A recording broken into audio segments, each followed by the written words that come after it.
பேராதரிக்கும் அடியவர்தம் பிறப்பை ஒழித்து பெருவாழ்வும் பேரும் கொடுக்க வரும் பிள்ளை பெருமான் என்னும் பேராளார் சேரானருக்குலகலகா சேவற்கொடியாய் திருச்செந்தூர் தேவா தேவர் சிறை மீட்ட செல்வா என்று உன் திருமுகத்தை பாராமகிழ்ந்து முளைத்தாயர் பரவி புகழ்ந்து விருப்புடன் அப்பா வா வா என்று உனை போற்றி பரிந்து மகிழ்ந்து வரவழைத்தால் வாழாது இருக்க வழக்கு உண்டோ? வடிவேல் முருகா வருக வளரும் குறும்பை முக பள்ளி கணவா வருக வருகவே.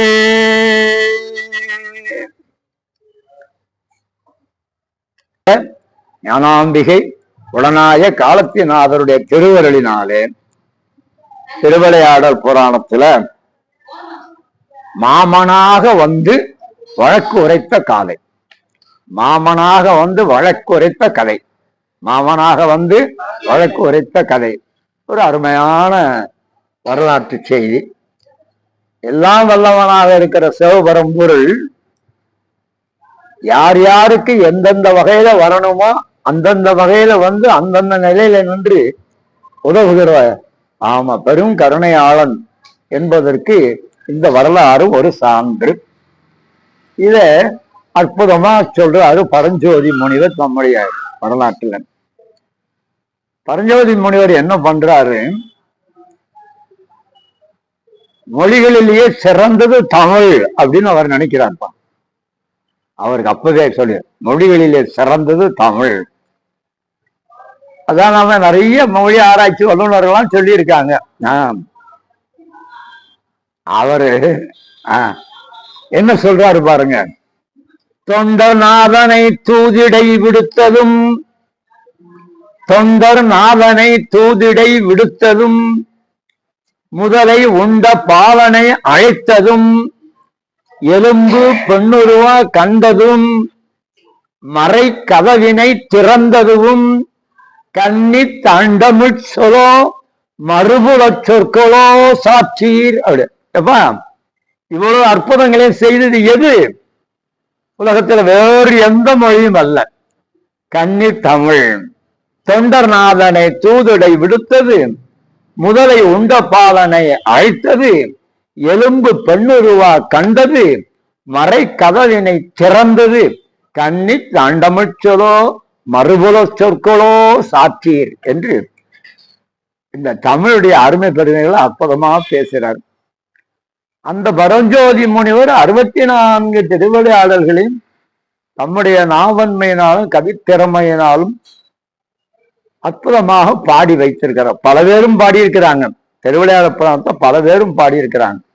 ஆனாலும் திருவிளையாடல் புராணம் என்று சொன்னால் பரஞ்சோதி முனிவர் பாடியதுதான் கடவுள் மாமுனிவர் என்பவர் அற்புதமா பாடி வச்சிருக்கிறார். பரஞ்சோதி முனிவர் 64 திருவிளையாடல்களையும் நல்ல தமிழில் எளிமையாக இனிமையாக அருமையாக சொல்லி வச்சிருக்கார். அந்த வரலாற்றில் மாமனாக வந்து வழக்கு உரைத்த காதை திருவிளையாடல் பார்க்கலாம். மதுரையம்பதியில் மிக வளமாக இருக்கிற பகுதி வணிகர் பகுதி. மதுரையம்பதியில் மிக வளமாக இருக்கிற பகுதி வணிகர் பகுதி. இன்றைக்கும் அதானப்பா மதுரையில தெற்கு ஆவணி மூல வீதி, தெற்கு ஆவணி மூல வீதி என்னப்பா இருக்குங்க, நகைக்கடை பூரா. என்ன கடை? நகைக்கடை. தெற்கு ஆவணி மூல வீதி ஏராளமான நகைக்கடைகள் இருக்கு. அப்போ வணிகர்கள் நிறைந்த ஒரு பகுதி மதுரையில், வணிகர்கள் நிறைந்த ஒரு பகுதி. அந்த வணிகர் குலத்திலே திலகமாக அவர்களுக்கு எல்லாம் ஒரு தலைவனை போல பேரும் புகழும் பெற்றவனாக, இல்லை என்று வருகிறவர்களுக்கு இல்லை என்று சொல்லாமல் அள்ளி கொடுக்கிறவன், இல்லை என்று வருகிறவர்களுக்கு இல்லை என்று சொல்லாமல் அள்ளி கொடுக்கிறவன். தன் இனத்தார்கள் மட்டுமல்ல எல்லாரும் என்புற்று இருக்க நினைப்பது அல்லாமல் வேறொன்றும் அறியேன் பராபரமே என்பது போல எல்லாரும் என்புற்று இருக்க வேண்டும் என்று நினைக்கிற மிகப்பெரிய பரந்த உள்ளம் உடையவன். அவனுக்கு மிகப்பெரிய செல்வம். அவனுடைய மனைவி சுசீலை. மனைவியுடைய பேர் என்னப்பா? சுசீலை. பத்தாவுக்கு ஏற்ற பதிவரதை. பத்தாவுக்கு ஏற்ற பதிவரதை. கணவனுக்கு ஏற்ற மாதிரியான மனைவி. நாம் பத்தாவுக்கு ஏற்ற பதிவரதையானால் எத்தாலும் கூடியிருக்கலாம். சற்றேனும் ஏறு மாறாக நடப்பலே அம்மாயில் கூறாமல் சன்னியாசம் கொள் பொருள் போயிடுற. ஆமா.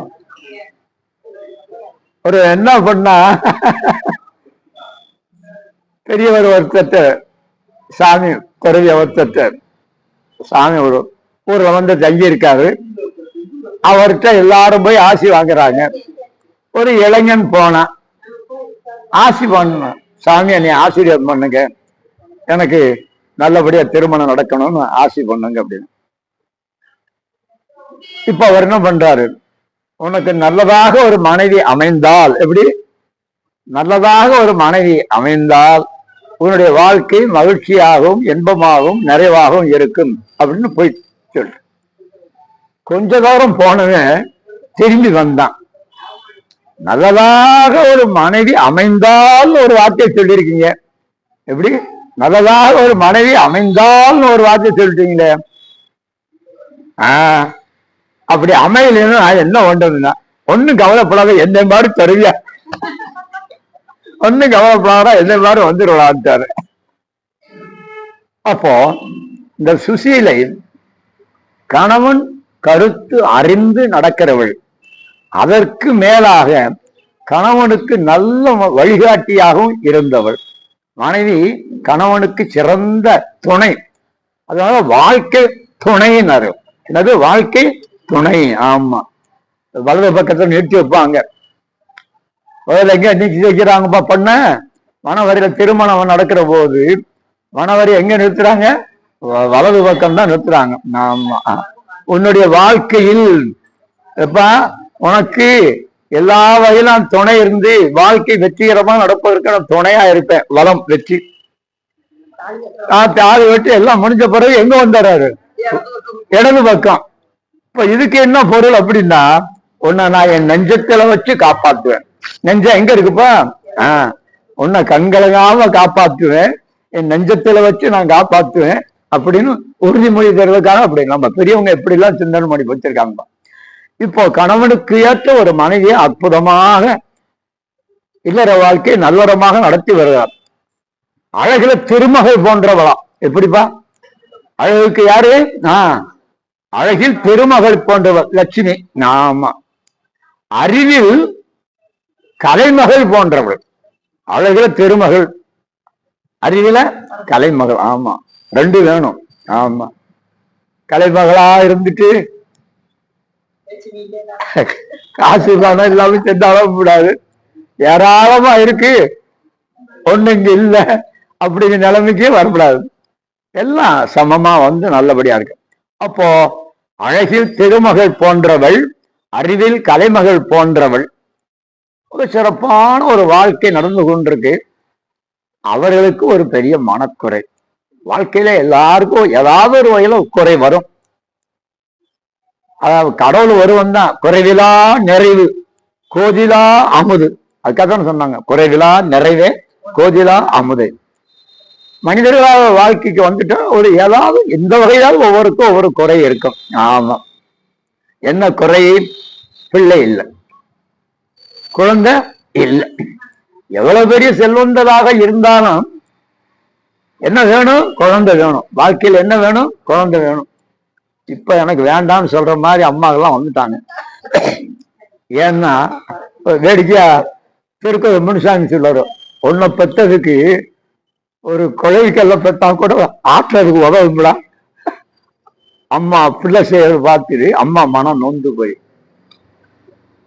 அப்படின்னு சொல்லி சில பேரு அம்மா அப்பாவுக்கு அதான் சொன்னவங்கள நம்ம ஏற்கனவே சொன்னதான். வீட்டின் பயிர் அன்னை இல்லம், அன்னை இருப்பதோ முதியோர் இல்லம். ஆமா, அனாதை இல்லம் அப்படி வச்சுக்கோங்க. அதான் அந்த இருக்கும். அந்த மாதிரி கொண்டு தள்ளி விட்டு வந்துடுறாங்க. அது கலிகாலம், வாழ்க்கை முறை எல்லாம் மாறி போச்சு.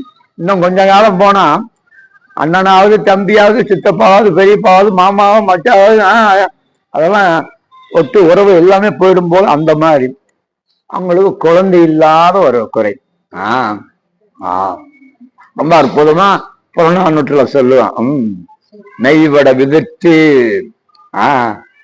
சிறுகை நீட்டி இட்டும் தொட்டும் கவ்வியும் துழந்தும் நெய்யுடை அடிசில் மெய்வட விதிர்த்தும் மயக்குறு மக்களை இல்லோர்க்கு பயக்குறை இல்லை தம் வாழ்நாளை.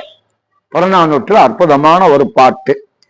ஆக இவ்வளவு பெரிய மன வருத்தம் குறை அவர்களுக்கு. இதுல பங்காளிகள் இருக்காங்களே, இந்த தளபதிக்கு பங்காளிகள். அவனுக்கு பிள்ளைகள் இல்லை, இவ்வளவு பெரிய சொத்து சோத்தை வச்சு என்ன பண்ண போறேன் அப்படின்னு சொல்லி அவங்களுக்கு பெரிய பொறாமை. எப்படியாவது நாம அதை கைப்பற்றணும்னு நினைச்சுக்கிட்டு இருக்காங்க. அந்த செல்வங்களை எல்லாம் நாம கைப்பற்றிக்கணும், அவனுக்கு தான் ஒன்றும் இல்லையே, குழந்தை இல்லையே அப்படின்னு சொல்லி அவங்க சில பேர் கூடி கூடி கூடி என்ன செய்யலாம் ஏது செய்யலாம்னு பேசிட்டு இருக்காங்க. அப்போ சில பேர் அதை சொல்றாங்க. சில பேர் என்ன பண்றாங்க, என்னையா அவனுக்கு வசதி வாய்ப்பு இருந்தேன்னா கொல்லி வைக்க பிள்ளை இல்லை. என்ன வைக்க பிள்ளை இல்லை? எதுக்கு பிள்ளையா? கொல்லி வைக்க. நான் ரெடி. எப்படிப்பா? நான் ரெடி, நீங்க ரெடியான்னு கேட்கிறப்ப கொல்லி வைக்க பிள்ளை இல்லை, வாயில வச்சுக்கிட்டு தெரியல. ஆமா, என்ன மாதிரி? அப்போ அந்த பெரிய மனக்குறை அவனுக்கு. எல்லாரும் சொன்னாங்க, என்னையவோ என்ன என்ன பண்ண, நான் அனுபவிக்கிறதுக்கு குழந்தை இல்லையே அப்படின்னு எல்லாரும் பேசினாங்க. மனம் ரொம்ப வருத்தப்பட்டான். அதுக்காக என்ன பண்ணான்னா, பக்கத்து ஊர்ல இருந்த தன்னுடைய தங்கையினுடைய மகனை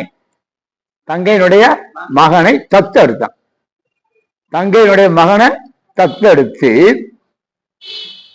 எல்லா செல்வத்தையும் சொத்து சுகம் பூரா அவன் பேருக்கு எழுதி வச்சான். பாருங்க, எல்லாத்தையும் அவன் பொறுக்கலப்பா. யாருக்கு? பங்காளிகளுக்கு. பாரியா, எங்கேயோ கிடந்தான், எப்படியோ இருந்தான், அவனுக்கு வந்த வாழ்க்கையை பாருங்க அப்படின்னு பேசுறோம்ல நாம. அது மாதிரி எல்லாரும் பேச ஆரம்பிச்சான். தங்கையினுடைய மகனை தத்தெடுத்து அத்தனை சொத்தையும் அவனுக்கே எழுதி வச்சான். இப்போ இப்படியே வச்சிட்டு இருக்கிற போது தனக்கென்று ஒரு குழந்தை வேணும் அப்படிங்கிற மாதிரியான ஒரு உணர்வு அவனுக்கு ரொம்ப மேலோங்கி இருந்தது. அதனால யாரோ பெரியவங்க சொன்னாங்க, அவங்க தான் கேட்டாங்க. வடக்கே அங்கே போய் கொஞ்ச நாள் இருந்து தியானம் பண்ணினா, கணவன் மனைவியா இருந்து வழிபாடு பண்ணி அமர்ந்து இருந்து தியானம் பண்ணா குழந்தை பிறக்கும் அப்படின்னு யாரோ பெரியவங்க வழிகாட்டியிருக்காங்க, சொல்லியிருக்காங்க. அதனால எல்லா பொறுப்பையும் இவங்க இதை ஒப்படைச்சிட்டு அந்த தனபதியும் அவனுடைய மனைவியும் வட நாட்டுக்கு போயிட்டாங்க. காசி யாத்திரைன்னு வச்சுங்களேன், போயிட்டாங்க. இப்ப போன பிறகு இன்னும் கொஞ்சம் வேகம் வந்துருச்சு. யாருக்கு? பங்காளிகளுக்கு. எப்படியாவது நாம எடுத்துக்கொள்ள வேண்டும் அப்படின்னு சொல்லி அவங்க அத்தனை பேரும் மனந்து அப்போ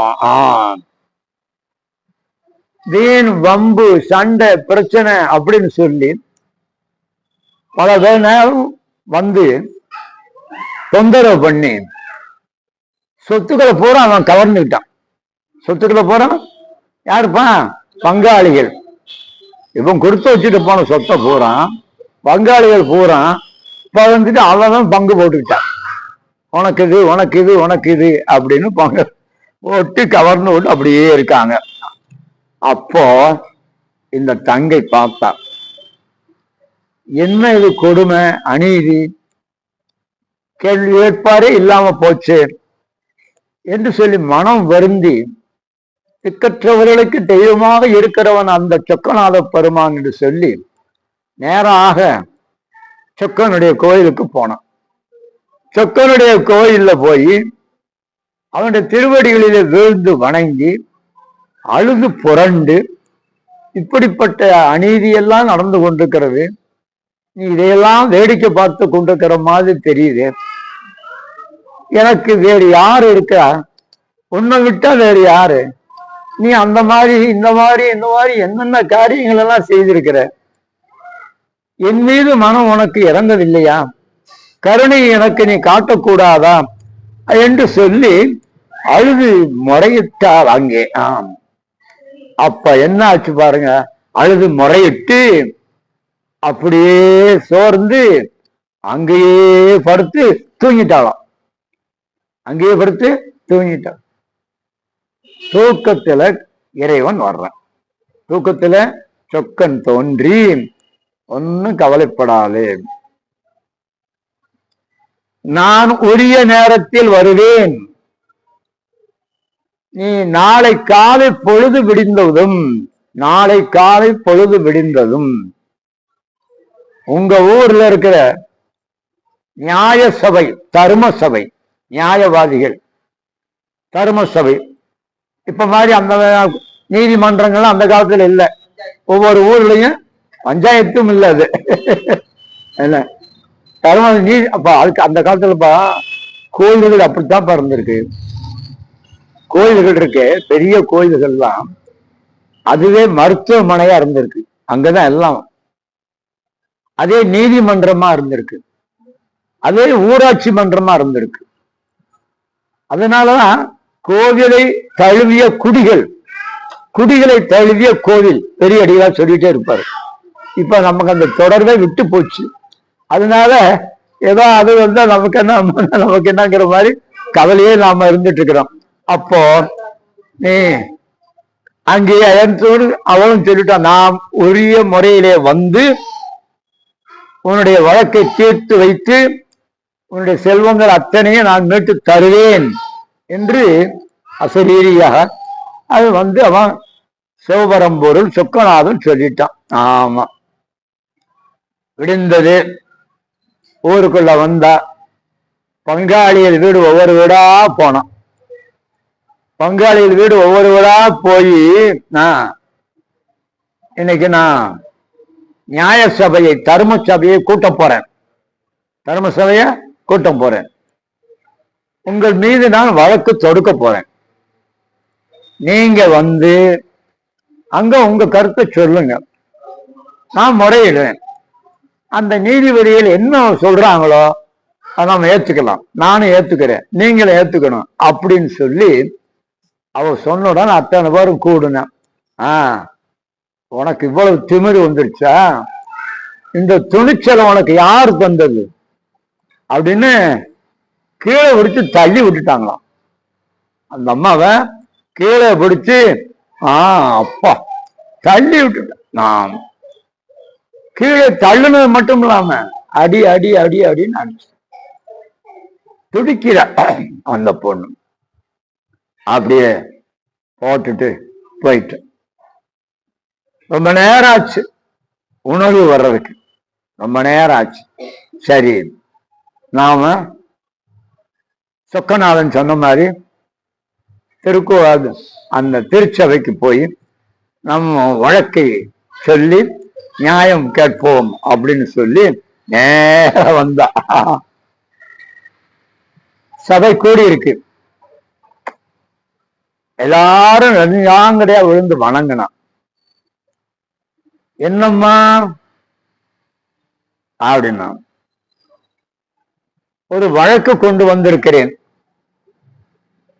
அந்த வழக்கை கேட்டு நீதி வழங்க வேண்டும். அதுல ஒரு சொல்றா பாருங்க, அதான் ரொம்ப முக்கியம், எங்க கவனிக்கணும். தராசு கோல் போல் அப்படின்னா எப்படி? இப்ப பஞ்சாயத்து எல்லாம் சொன்னீங்களப்பா, கட்ட பஞ்சாயத்து, என்ன பஞ்சாயத்து? ஆமா, கட்ட பஞ்சாயத்து. என்ன வசதியா இருக்கிறானா அவனுக்கு, அல்லது என்ன ஆள் பலத்தோட இருக்கானா அவனுக்கு, அந்த மாதிரி போயிடுச்சு. இல்லாதவன வெறும் பயிராக்கி அவன் எல்லாருமா சேர்ந்துவான். அது நடக்கிறது இல்லை. அதனால என்ன சொல்றா அந்த அம்மா சொல்லியிருக்கா, துலாக்கோல் தராசு கோல். இந்த தராசு கோலை ரொம்ப அற்புதமா சொன்னாங்க. சமன் செய்து சீர்தூக்கும் கோல் ஹோல் திருவள்ளுவர் சொன்னார்ப்பா. திருவள்ளுவர் சொல்லாத கருத்தே இல்லை. எல்லா பொருளும் இதன்பா உல, இது இல்லாத பொருளே இல்லை. இப்ப தராசு சரியா காட்டுதான். இப்ப அத முள்ளு சரியா காட்டும். இங்க தட்டு கடியில என்னென்னமோ பண்ணி வச்சிருப்பாங்க, அது பாக்குறீங்களா? முள்ளு சரியா காட்டும். ஒரு தட்டுல என்ன பண்ணிருப்பாங்க, எதையாவது ஒட்ட வச்சு காணும் வெயிட் அப்படி. இன்னும் சில பேர் அப்படி காட்டுவாங்க, சட்டுன்னு நிறுத்திக்கிறான். அது பார்த்தீங்கன்னா போய் இப்படி இப்படி வரும் நேரம் நிக்க, நம்ம கண்ணை கட்டின மாதிரி, நம்ம கண் கட்டி விட்ட மாதிரி. ஆமா. அப்ப துலாக்கோல் போல நாக்கோடாமல் நாக்கு பெறலாமல் இந்த வழக்கை விசாரிச்சு எனக்கு நல்ல முடிவை வழங்குவீர்களாக அப்படின்னு. என்ன அவனுடைய வழக்கு என்று அவர் கேட்டுட்டு இருக்காங்க. இப்போ சிவபரம்பொருள் எப்படி வராதான், கணபதியாகவே வந்துட்டாராம். சிவனா வரல, அந்த கணபதியாகவே இந்த அம்மாவுக்கு அண்ணனாக, அந்த பையனுக்கு மாமனாக சிவபெருமானே அவனுடைய வடிவத்தில், கணபதியினுடைய வடிவத்தில் புறப்பட்டு அங்க வந்துட்டார். பார்த்த மாத்திரத்தில் பங்காளிகள் எல்லாம் கொதிச்சு போனான், துடிச்சு போனான். இந்த பையன் போனதும் போனான் தான், திரும்பி வரமாட்டான் அப்படின்னு நாம நினைச்சோம். வந்துட்டானே. அந்த கதை சொல்லுவாங்க, காசிக்கு போறவங்க வந்தா வரவுல வச்சுங்க, வரலைன்னா செலவுல வச்சுங்கன்னு சொல்லிட்டு போவாங்க அப்படின்னு சொல்லுவாங்க. காரணம் என்னன்னா, நடந்தே போகணும், நடந்தே வரணும், அந்த மாதிரி வசதிகள் இல்லாத காலம் அது. அதனால இப்போ வரமாட்டான்னு நாம நினைச்சிருந்தோம், வந்துட்டானே. அதிர்ச்சி ஆகி போய் அத்தனை பேரும் அவ்வளவுதான், மயங்காத ஒரு குறை. இந்த நிலையில நாம அவன் அப்படியே அப்படியே கூடி கூடி கூடி அவங்களுக்குள்ள பேசுனாங்க. ஆமா, அப்போ சரி பார்ப்போம் என்ன நடக்குதுன்னு பார்ப்போம் அப்படின்னு. அந்த பெருமான் வந்தார். ஆமா, கணபதி வடிவத்தே வந்தார். அப்பா, காதுல ரத்தன குண்டலங்கள், என்ன போட்டிருக்காரா, ரத்தின குண்டலங்கள், மார்பில் மாணிக்க மாலைகள். அப்பா, ஆமா, தோளில் வாகு வளையங்கள். ஆமா, நீல மணி மோதிரங்கள், என்னென்னதான் உண்டோ நாம நினைச்சு கூட பார்க்க முடியாத அத்தனை அணிந்து அப்படியே ஏறு போல் பீடு நடை, பெருமித நடை. அவர் சொல்றாரு, பரஞ்சோதி முனிவர் எப்படி நடப்பட்டு வந்தாருன்னா பெருமித நடையாம். ஆமா, அது போல ஏறு போல் பீடு நடைமா, ஏறு போல் பீடு நடை. காளை போல வரலாம், ஆண்களுடைய நடை காளை நடை, பெண்களுடைய நடை அண்ணன் நடை அப்படின்னு சொல்லுவாங்க. ஏறு போல் பீடு நடை அப்படின்னு. அண்ணன் நடை அதுக்காகத்தான் சூர்பனகை. சூர்பனகை ராமனையும் லக்குவனையும் பார்த்து அவர்களுடைய அழகிலே மயங்கி தன் வசப்படுத்த வேண்டும் என்பதற்காக கொடூரமான தன்னுடைய உருவத்தை போல பயந்து ஓடி போகாம அப்படின்னு சொல்லி அழகே வடிவான ஒரு பெண் மயில் போல அழகே வடிவாக அப்படியா நடந்து அடிமேல் அடி எடுத்து வர்றாதான். அன்ன நடை வந்தான். என்ன நடை, அண்ணன் பஞ்சி ஒளி இஞ்சு குளிர் பல்லவம் அணங்க. கம்பன்பா மெல்லினமா போட்டான் சொற்களை. பஞ்சி ஒளிர் விஞ்சு குளிர் பல்லவம் அணங்க செஞ்சவிய கஞ்சன சீரடியலாகி அஞ்சொலி இளம் வஞ்சயன அன்னமென மின்னும் வஞ்சியன வஞ்சமன வஞ்சமகள் வந்தார். வஞ்சியன நஞ்சமன வஞ்சமகள் வந்தார். சான்றோர் சொன்னாங்க, இந்த கடைசி தொடர்க்கு கோடி கொடுக்கலாம் ஐயா. வஞ்சி என நஞ்சமன வஞ்ச மகள் வந்தார். அப்படி ஒரு அற்புதத்தை அந்த ஆஹா சென்னையில இருந்து கூப்பிடுறாரு பொன்முருகன். என்ன கூப்பிடுறாரு? முருகா, ரொம்ப பயனுடையதா இருக்கு. அது அதே நேரத்துல நல்லா பேசிட்டு இருக்கிற போது எனக்கு அதை நிறுத்தி வைக்க தெரியல. இல்லைன்னு நிறுத்தி வச்சிருவேன். எனக்கு அது இன்னும் தெரியும். அதை பழகல பண்ண. இது கூட தெரியாது அவங்க தாத்தா அவங்களுக்கு. ஆமா. இப்போ என்ன பண்றாரு? கணபதி போல உருவம் தாங்கி ரத்தின குண்டலங்கை, மாறிடு மாணிக்க மாலைகள், தோளில் வாகு வளையங்கள், நீல மணி மோதிரங்கள் அப்படியே போட்டு சிங்கம் போல பெருமித நடை நடந்து வந்தார். வந்தவர் சபையை பார்த்து மதுரை நகர்ந்தார்.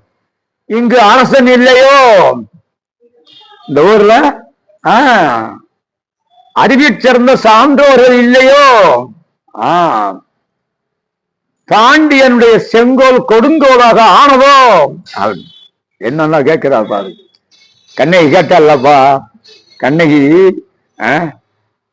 தன்னுடைய காற்சிலம்பு விலை கூடி விற்க போனவன், அது பொற்கொல்லன்னு அரசினுடைய காற்சிலம்பு திருடிட்டு அதை திருப்பி கொடுக்கறதுக்கு வழி இல்லாம, கொடுக்கறதுக்கு மனசு இல்லாம பாண்டி மாதேவியுடைய சிலம்பு இவன் திருடி வச்சுக்கிட்டான்.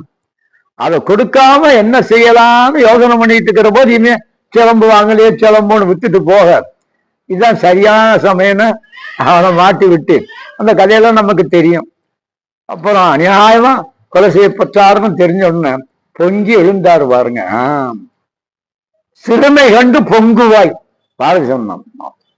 பொறுத்து இருக்காத. எங்கேயாவது தீமை தவறு நடந்தா பொறுக்காத, பொங்கி எழு என்று சிறுமை கொண்டு பொங்குவாய். அது மாதிரி அதுவரை கண்ணகி ரெண்டு இடத்துல தான் பேசியிருக்காளாம். அந்த ரெண்டு இடத்துலயும் கூட என்ன பேசினான்னா ரெண்டு வார்த்தை தான் பேசினா. ரெண்டு வார்த்தை தான். எல்லாம் தொலைஞ்சு போச்சு. மதுரைக்கு நம்ம போகணும். அங்க போய் இங்க இருந்தா நம்ம மதிக்க மாட்டாங்க நம்முடைய வணிகர்கள். மதுரையில போய் ஏதாவது தொழில் செஞ்சு போச்சுக்கலாம் அப்படிங்கிற போது சிலம்பு உல கொம்மு. அப்ப என் கையில இன்னொரு சிலம்பு இருக்கியா, அதை கொண்டு போய் நம்ம இவ்வளவுதான். இப்படிதான் வார்த்தை. ரெண்டு வார்த்தைக்கு மேல பேசி அறியாதவ. அதுக்கு மேல இளங்கோடைய சொன்னார், தரைக்கு அவருடைய கால் எப்படின்னு தெரியாதாம். ஏன்னா தரையிலேயே நடந்தது இல்லையா. பழுங்கிப்பா புகுந்தது பிறந்த வீடும் பழுங்கி மாளிகை, புகுந்த வீடும் பழுங்கி மாளிகை. மண்மகள் அறிந்திலள். இளங்கோடி அதே வார்த்தை சார். வண்ண செஞ்சீரடி, வண்ண செஞ்சீரடி மண்மகள் அறிந்திலள். மகளுக்கு அந்த அப்படிப்பட்டவர் வெறுங்காலோட நடந்து என்ன ஆவேசமா பேசுறாப்பா. ஏற்கனவே சொல்லியிருக்கேன். அதே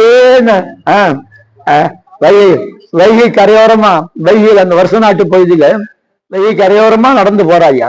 வருஷ நாட்டு பகுதியில வைகை கரையோரமா நடுநிசையில கொஞ்சம் எப்போ எப்போ வந்து ஆவேசம் வந்துருச்சோ, வேகமும் கோபம் வந்துருச்ச பயம் நமக்கு வராது.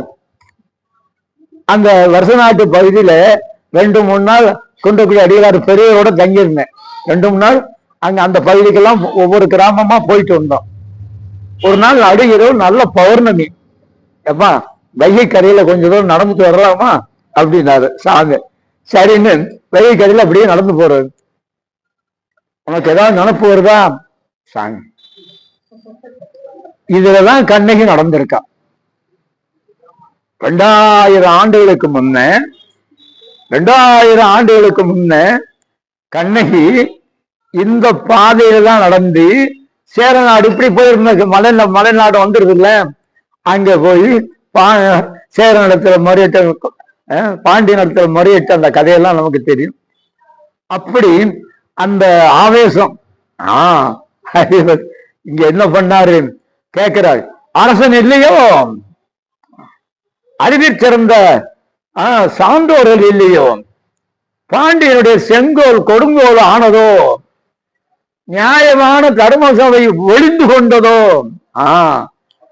கருணை கடலாகிய கடவுளும் இல்லையோ என்று சொல்லியபடி அப்படியே பதறி துடிச்சு போய் எங்க போனாரு? தரும சபைக்கு வந்தார். எங்க வந்தாரு? தரும சபை. ஆமா. இப்போ எப்படி வந்திருக்கிறாரு? தனபதி வடிவத்தில் வந்திருக்கிறாரு. இந்த தாயாதிகள் எல்லாம் பார்த்து ஒரு பக்கம் அதிர்ச்சி, இன்னொரு பக்கம் அதிசயம். போனே வரமாட்டான், அப்படி எல்லாம் அவன் போயிட்டான், செத்து போயிட்டான், நீ எல்லாம் வரமாட்டான், அப்படி போயிட்டாங்க. அதாவது ஆமா, நாம அத்தனை பேரும் வெற்றி பெற்று அந்த சொத்து பூரா நாம எல்லாம் கவர்ந்து கொண்டு நாம அனுபவிச்சுட்டு இருக்கிறோம். ஆமா, அப்படின்னு சொல்லி நம்பிக்கையோட இருந்தமே, இப்போ நாம பொய் வழக்கு இட்டு இருக்கிறோம், தொடுத்து சொத்துக்களை எல்லாம் கவர்ந்து கொண்டிருக்கிறோம் என்ற செய்தி அவன் மூலமாக நிரூபிக்கப்பட்டால் இந்த நியாய சபை நமக்கு என்ன தண்டனை தருமோ தெரியாது. அதற்கு மேலே எல்லாம் வல்லவனாக இருக்கிற பாண்டிய மன்னன் செங்கோலாட்சி செய்கிறவன் எவ்வளவு பெரிய கடுமையான தண்டனை கொடுப்பானோ தெரியாது என்று அவர்கள்லாம் அஞ்சி பயந்தாங்க. ஆமா, வந்தார் தனபதியாகிய அந்த இறைவன் வந்து நேர மருமையன் தங்கச்சி மகனும் மார்போடு தழுவி, எப்பா பஞ்சையா பராரியா இருக்க, உன் மார்பில இருக்கிற ஐம்படை தாலி எங்க? மார்பில இருக்கிற ஐம்படை தாலி போட்டிருந்தாங்கப்பா. காலிலே இருந்த சிலம்பு எங்கே? தோளிலே இருந்த அணிகலங்கள் எங்கே? காதிலே இருந்த குண்டலங்கள் எங்கே? வெற்றுடம்போடு நிற்கிறாயே, என் மனம் பதறுகிறது, கொதிக்கிறது கொதிக்கிறது கொதிக்கிறது. நான் வருவேன் என நினையாமல் என்னுடைய தாயாதிகள் இவ்வளவு பெரிய கொடுமையான காரியத்தை செய்திருக்கிறார்களே. ஆமா, இப்போது அவர்களெல்லாம் ஓடி போக போகிறார்கள். அவர்கள் எல்லாரும் ஆமா ஓடி போக போகிறார்கள் என்று சொன்னார். ஆமா, சொல்றாரு. நட்புக்கு துரோகம் செய்தவர், நல்லா கவனிச்சுங்கப்பா, ரொம்ப முக்கியமா நம்முடைய வாழ்க்கை முறை இது. நட்புக்கு துரோகம் செய்தவர், ஆமா, இதை பாதுகாத்து வைத்திரு என்று சொன்ன பொருளை வஞ்சகமாக கவர்ந்து கொண்டவர். நான் போயிட்டு வரேன், கொஞ்ச நாளைக்கு பார்த்து வச்சுக்கோ. ஆமா, பாரதி ரொம்ப அற்புதமா சொல்லுவா, எப்பா கொஞ்சம் வீட்டை பார்த்துக்கிட்டான்னு ஒரு காவலாளிகிட்ட சொல்லிட்டு போனாலாம். அது வரக்குள்ள விட்டு போட்டான் வீட்டை. வாயில் காப்போன் வீட்டை பட்டு இழத்தல் போலும். நாட்டை தர்மம் வச்சு இழந்தது சொல்றான்ப்பா. வாயில் காத்து நிற்போம் வீட்டை வைத்து இழத்தல் போலும் அப்படின்னா, தேயம் வைத்து இழந்தான் சிச்சி சிறியர் செய்தான் என்று கொதிச்சு பேசுவான். அது தனியா பாஞ்சாலிதா வந்து 2 மணி நேரம் பேசணும், அற்புதமா வாய்ப்பு கிடைக்கணும் பாடுவான். அப்போ வரமாட்டாங்க. அப்போ நட்புக்கு துரோகம் செய்தவர், பாதுகாப்பா வைத்திருங்கள் என்று சொன்ன பொருளை வஞ்சகமாக கவர்ந்து கொண்டவர்கள், இம்மி அளவும் கூட பிறருக்கு கொடுத்து உதவாத லோபிகள், ஆமா, அநியாய வட்டி வாங்கி, ஆமா, பொருளை கவர்ந்து கொள்வோர், அறவழியில் தேடிய செம்பொருள் தோன்றில்ல, இது துரோக வழியில சம்பாதி, அது அத்தனை அழிஞ்சு போகும். அறவழியை தேடிய பொருள் நம்முடைய பொருள், இந்த பொருள் அறவழியை தேடிய பொருள். ஆகவே இது என்றும் இல்லாமல் போகாது, ஒரு நாளும் இது அழியாது என்றார். அப்போ துலாக்கோல் போல நீங்க நடுநிலைமையோடு இந்த வழக்கு தீர்த்து வைக்க வேண்டும் என்று அவர் சொன்னார் அல்லவா, வேண்டினார் அல்லவா. ஆமா, தாயாதிகள் ஒரே குரல சொன்னாராம், இவன் தனபதியே இல்லை. எப்படி ஒட்டு மொத்தமா அத்தனை பேர் சேர்ந்து தனபதியே இல்லை அப்படின்னு உடனே இந்த தனபதி வடிவிலே வந்திருக்கிற சொக்கநாதன் கைவெட்டி சிரிச்சாராம், பல பல பலன்னு. என்னடா நம்ம தனபதியே இல்லைன்னு சொல்றோம், இவன் நம்ம என்ன தப்பா வச்சுட்டு கைவெட்டி சிரிக்கிறானே அப்படின்னு. இப்ப நியாய சபையில கேட்டாங்க, அவங்க என்ன தனபதியே இல்லைன்னு அவர் சொல்லிட்டு இருக்காங்க, நீங்க கைவிட்டு சிரிக்கிறீங்க என்ன? நான் தனபதி இல்லையா? எப்பா இந்த நெட்டையான இருக்கிறவனே சின்ன கூட்டத்துக்கு வரால் அந்த தாயாது பங்காளிகள் நெட்டையா இருக்கையில, உன் பேரு என்னது, உங்க அப்பன் பேரு என்னது, உங்க பாட்டன் பேரு என்னது, உன் மனைவி பேரு என்னது, உனக்கு இத்தனை பிள்ளை, ஆம்பிள்ளை பிள்ளை பொம்பளை பிள்ளை, உனக்கு இந்த இடத்துல இத்தனை ஏக்கர் சொத்து இன்னது இருக்கு. அப்ப குள்ளமா இருக்கவன நீ எந்திரிச்சு நெல்லு. எந்திரிச்சிருந்தான். உன் பேரு ஒவ்வொரு ஒவ்வொருத்தையும் கூப்பிட்டு ஊரு பேரு சொத்து சுகம் அத்தனை சொன்னா இவங்களுக்கு வாய் பேச முடியல, அதிர்ச்சி மேல அதிர்ச்சி. ஒவ்வொரு ஆள் சொன்ன, ஆஹா நாம வகையா வந்தெல்லாம் மாட்டிக்கிட்டோம். இப்போ செங்கோல் ஆட்சி தவறாத ஆட்சி பண்ணி கொண்டிருக்கிற பாண்டிய மன்னனுக்கு இது தெரிந்தால் நம்முடைய கதை என்ன ஆகுமோ, இந்த ஊர்லயே குடியிருக்க முடியுமா? முடியாது போது என்ன பண்ணுவோம் அப்படின்னா ஒரு ஆள் சொன்னா, அவசரமா வீட்டு வரைக்கும் போயிட்டு வந்துடுறேங்க. ஒரு ஆள் சொன்னா, வயிற்று வலிக்கிற மாதிரி போயிட்டு வர்றேன். ஒரு ஆள் சொன்னா, தண்ணி தாகமா இருக்க குடிச்சிட்டு வர்றேங்க. ஒவ்வொருவரும் ஒவ்வொரு காரணம் சொல்லி என்ன ஓடியே ஒளிஞ்சு போன அத்தனை பேர் ஓடி ஒளிஞ்சு போனான். அப்போ ஒவ்வொருவரும் இப்படி போன பிறகு அந்த நியாய சபையில அமர்ந்திருக்கிறவர்கள் எல்லாம் அத்தனை பேருடைய அடையாளம், அத்தனை பேருடைய பெயர், அத்தனை பேருக்கு உள்ள சொத்து சுகம் அத்தனையும் ஒன்று விடாமல் அத்தனை சொல்லிட்டான். ஆக இவர் தனபதியே, நியாய சபையில இவர் தனபதியே என்று தீர்ப்பு சொல்லி, ஆமா அந்த ஓடுன அந்த பங்காளி எல்லாம் இழுத்து பிடிச்ச உட்கார வச்சு, வாங்கின சொத்தை பூரா எழுதி கொடுங்களா, திருப்பி எழுதி கொடுக்கணும்ல, வாங்கின சொத்து பூரா கணக்கு போட்டு எழுதி அவங்க கிட்ட பூரா கையெழுத்து வாங்கி அது அப்படியே தனபதியாக வந்திருக்கிற சிவபரம்பொருள் இடத்திலே கொடுத்தனர். ஆமா, எல்லா பொருளும் கிடைத்தது. ஆமா ஆமா. இப்போ எப்பா இதுதான் வடக்கு போன இவ்வளவு காலம் ஆச்சு, போனாலும் உடனே வருவ, கொஞ்ச நாள்ல போன காலத்துல எத்தனையோ பேர் போயிருக்காங்க, ஒரு குறிப்பிட்ட காலத்துல வந்துட்டாங்க. நீ இவ்வளவு காலமா வராம எங்க போயிருந்த, என்னதான் செய்து கொண்டிருந்த அப்படின்னு இந்த தனபதியா வந்திருக்கிற சொக்கநாதனை பார்த்து கேட்கிறாங்க. யாரு? நியாய சபை. இப்ப சொக்கநாதன் சொன்னா, ஏன் எதுக்கு எங்க போனேன்னா கேக்குறீங்க, என்ன உங்களுக்கு யாருக்கும் தெரியல அதானே, நல்லா பாருங்க என்னைய பாடனே, நல்லா பாருங்க என்ன அப்படின்னு மறைஞ்சு போனான். நான் தான்ப்பா நீங்க நாலு நாலு வேண்டுகிற சொக்கன். எல்லாருக்கும் ஒரே அதிசயம், இப்படியும் நடக்குமா? எவ்வளவு அருமையா ஒரு காரியம் நடந்துச்சு. பாண்டிய மன்னனுக்கு தெரிஞ்சதுப்ப இந்த செய்தி. பாண்டிய மன்னன் பார்த்தான், இங்க பாரியா ஒரு குடும்ப பிரச்சனையை தீர்த்து வைக்கிறதுக்கு, குடும்ப பிரச்சனையை தீர்த்து வைக்கிறதுக்கு, குடும்ப பிரச்சனை தீர்த்து வைக்கிறது தானே தூது.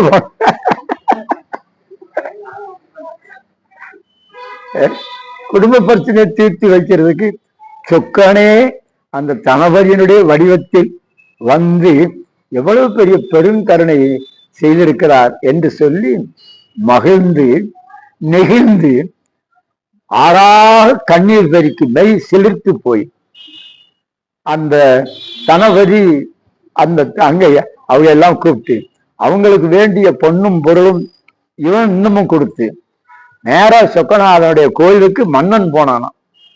சொக்கநாதனுடைய திருக்கோயிலுக்கு அந்த மன்னன் போய் அந்த கோயிலே அத்தனை பேருக்கு